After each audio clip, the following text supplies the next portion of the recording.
Alors une petite vidéo pour présenter l'affectation des élèves dans les classes, puisque nous venons de terminer la vidéo précédente qui montrait comment affecter les élèves dans les barrettes avec le bouton 3, bouton 4 ou la recherche un peu plus manuelle. Donc là, vous avez terminé d'affecter dans vos spécialités, vos élèves dans vos barrettes. Ça vous convient bien et vous passez à l'export de vos données, puisque l'objectif c'est quand même de récupérer toutes ces données pour pouvoir les importer après dans votre logiciel d'emploi du temps préféré, évidemment. Donc vous avez deux possibilités qui s'offrent à vous. Soit une affectation des classes automatique, donc le logiciel va vous proposer une affectation des élèves dans les classes, soit vous faites vous-même votre affectation. Alors on va commencer comme ça. J'ai pas très envie que le logiciel le fasse pour moi parce que derrière, dans ma tête, j'ai bien l'idée par exemple de faire des classes sans option, des classes qu'avec section euro. J'ai envie de travailler un peu tout ça. Alors on part directement sans les classes. Donc ça veut dire que le logiciel vous donne le résultat de votre affectation. Donc on retrouve nos barrettes qu'il a créées. Donc là l'intérêt c'est qu'il vous donne le nom des groupes. À chaque fois il vous dit B1 c'est barrette 1, B1, B1, B1, vous voyez que des B1 ici, que des B2 là, que des B3 ici. Donc ici on a fait une affectation sur 3 barrettes seulement. Il vous donne l'effectif exact de chacun des groupes. Et ça vous permet, par exemple, à partir de ce tableau, de prévoir vos alignements dans UDETAN. Donc toute personne qui a l'habitude de faire des emplois du temps dans UDETAN ou EDT saura faire à partir de ce tableau les alignements qu'il faut pour que ça puisse fonctionner. Donc ça veut dire par exemple, si je prends la barrette 1 ici, qu'on aura en parallèle dans notre emploi du temps un groupe d'histoire, un groupe d'HLP, un groupe de LCE anglais, un groupe de maths, un deuxième groupe de maths, un groupe de NSI, un groupe de physique, un groupe de SVT, un groupe de SES. Voilà. Tous ces enseignements se dérouleront exactement en même temps dans l'emploi du temps.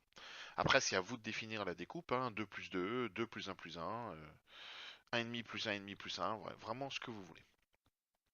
Ok. Eh bien, du coup, là, le logiciel a simplement réparti les élèves dans les barrettes. Il ne faut plus y toucher, hein, sinon vous allez avoir des soucis.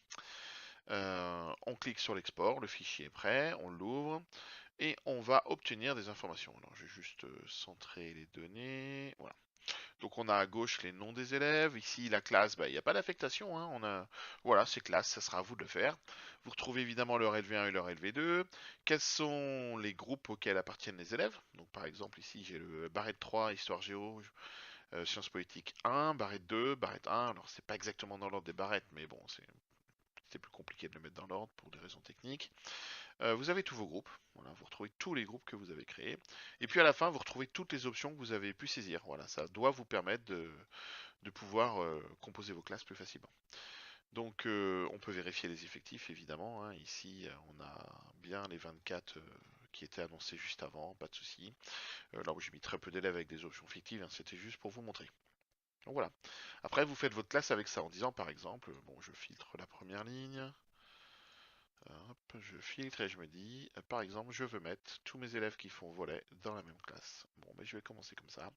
Ça va être ma classe 1, première 1 par exemple. Voilà. Et vous allez pouvoir faire ce travail, qui va vous demander un peu de temps du coup, hein, mais que vous pourrez affiner à l'envie, en fonction de vos contraintes qui vous sont propres. Voilà, ça c'est vraiment une liberté qui appartient à chacun, pour équilibrer les groupes de langue, pour faire tout un tas de choses. Mais vous voyez que l'affectation dans les spécialités n'est plus une contrainte pour faire les classes. Voilà, les élèves sont dans les barrettes de spécialité, donc c'est pas une contrainte pour faire vos classes. À moins que vous ayez envie vraiment de mettre toute une spécialité dans une même classe. Mais là encore une fois, c'est un choix qui vous appartient. En tout cas, vos élèves, vous savez qu'en respectant l'affectation ici, ils ont chacun leurs 3 spécialités telles qu'ils les ont demandées. Donc il faudra absolument mettre par exemple ce Loris dans la barrette 1 LCE anglais 1, dans la barrette 3 maths 1, et puis sa dernière spécialité, je sais pas où elle est exactement, elle est là, en barrette 2 physique chimie 1. Voilà, il faudra faire attention à ça. Bon, je vais pas plus loin.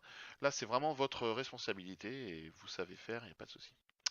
Bon, je vais revenir parce que du coup, j'ai envie de profiter des spécificités du logiciel qui sont l'affectation automatique dans la classe.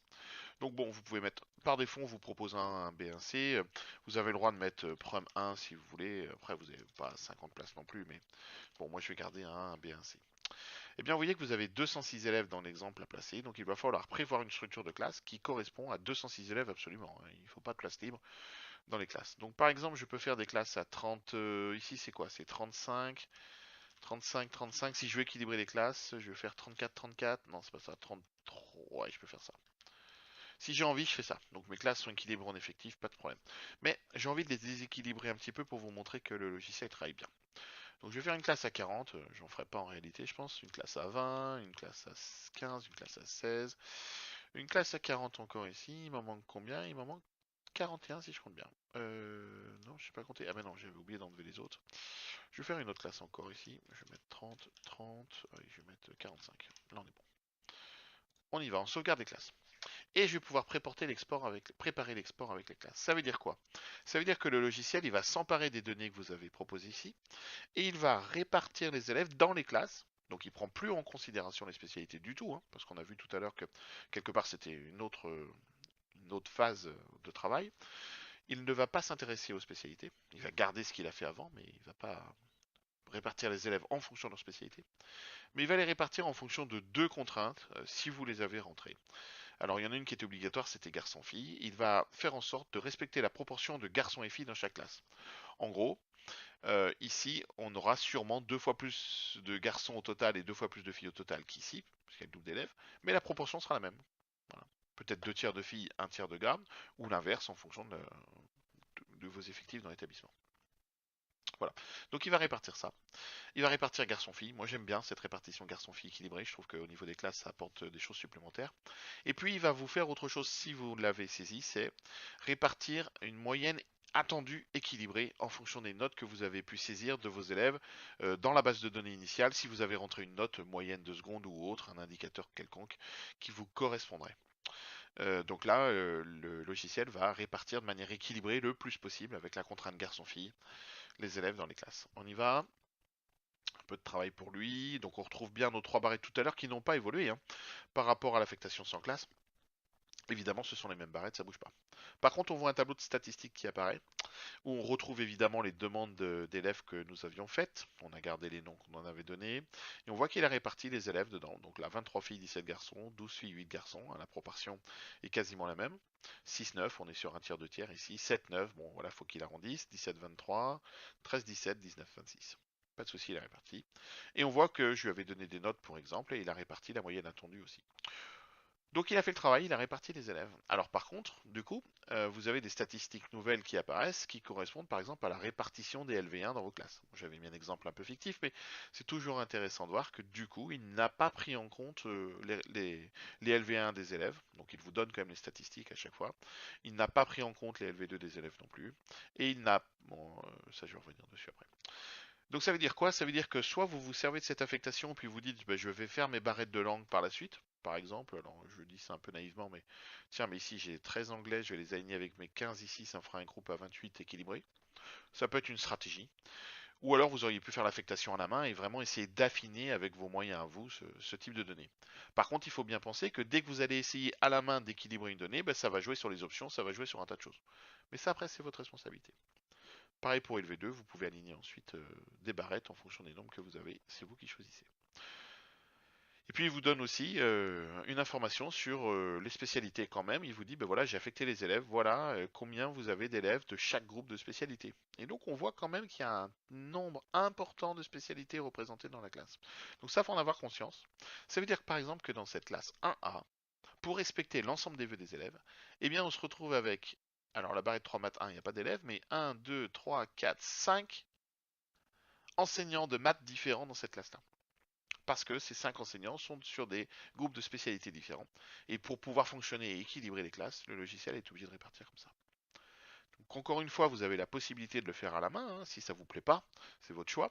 Mais ça sous-entend derrière que si vous commencez à toucher à l'alignement au niveau des barrettes, bah, ça va jouer forcément sur la répartition sur les options et ainsi de suite. C'est un puzzle qui devient un peu technique.